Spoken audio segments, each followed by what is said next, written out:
How I Celebrated Easter and Good Friday as an Amish American Child by Torah Bontrager, Amish Heritage Foundation at www.amishheritage.org. If you'd like to know how to celebrate the Easter holiday the Amish way, I share my practicing Amish experiences of various aspects below, from the Easter bunny to Easter egg hunts to church services. Good Friday. The Amish Easter tradition celebrates Good Friday, as the story goes, the day that Jesus was crucified, with a fast all morning, reading the Bible, and praying. But the fasting, Bible reading, and praying is only required of baptized members, not unbaptized children and teens. As soon as the clock passes the noon mark, the fast is over. I have vivid memories of my birth parents talking about how hungry they were and eyeing the clock all morning to see when they'd be allowed to eat again. I dreaded the thought of ever having to be forced to wake up with an empty stomach and go until noon with no food, lest I'd end up in hell for breaking that Amish religious law. I much preferred keeping our particular family tradition for unbaptized members on Good Friday and Easter Sunday mornings. That was eating shredded wheat.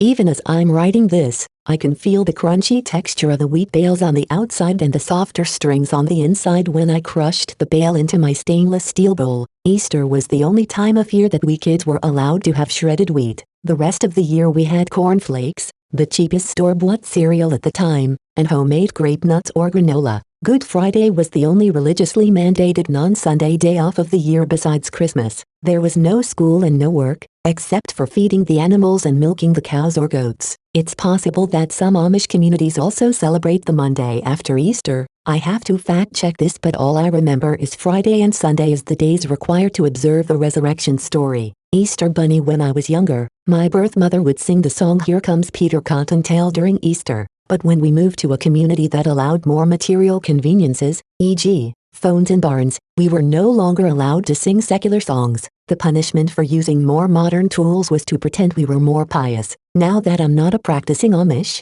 nor practicing any religion, and have learned that most of Christianity is plagiarized from non-Christian ancient traditions, I love reclaiming this childhood song that brought me joy as a kid. Easter eggs. Some Amish allow their children to dye Easter eggs and have Easter egg hunts at home and at school. Some communities also allow school children to color pictures of secular Easter images and hang them up in the Amish schoolhouse for decoration. But other Amish communities forbid all non-religious pictures and activities. Dyeing eggs and taking turns to hide and hunt for them in the yard with my siblings and friends was one of my favorite activities of the year. Easter basket. Almost every year, one of our non-Amish neighbors would stop by with an Easter egg basket filled with goodies for us kids. If we got lucky, more than one non-Amish person gave us a gift basket. I adored the baskets. They were so pretty and English. My parents never bought such baskets for us children, so we'd have to take turns using the special one for our egg hunts. Whoever didn't have the pretty Easter basket used a sand bucket or ice cream pail. Easter chicks. Almost every Easter, my birth father would buy us jelly beans and sometimes yellow Easter marshmallow chicks, too, as a special treat.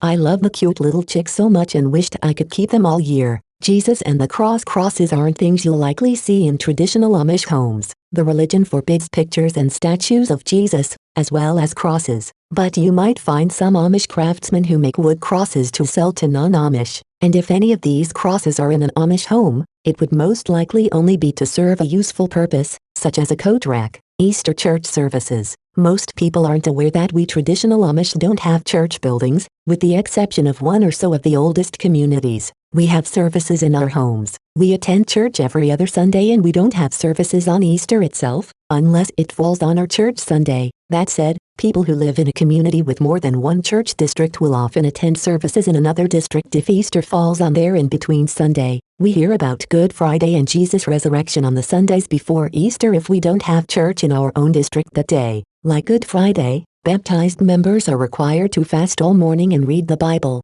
Bible verses. The Bible verse below, or the first line of it, is often used during the Easter season as an opening to written letters. Similar to Christians posting this verse on social media, many Amish women and girls reference this verse in their letters during the Easter season. I say women and girls as opposed to men or boys because the majority of letter writing is done by the former. He is not here, he has risen. Remember how he told you, while he was still with you in Galilee, the Son of Man must be delivered over to the hands of sinners, be crucified and on the third day be raised again. Luke 24:6-7. Easter flowers. Tulips. I grew up associating tulips with Easter and spring. Often blooming tulips were part of the yardscape when we hunted for Easter eggs. When I got older, we moved to a community in which even dyeing eggs at home was a violation of the religion. Not getting to engage in one of my favorite activities of the year was crushing. Coloring eggs had been a creative outlet for me,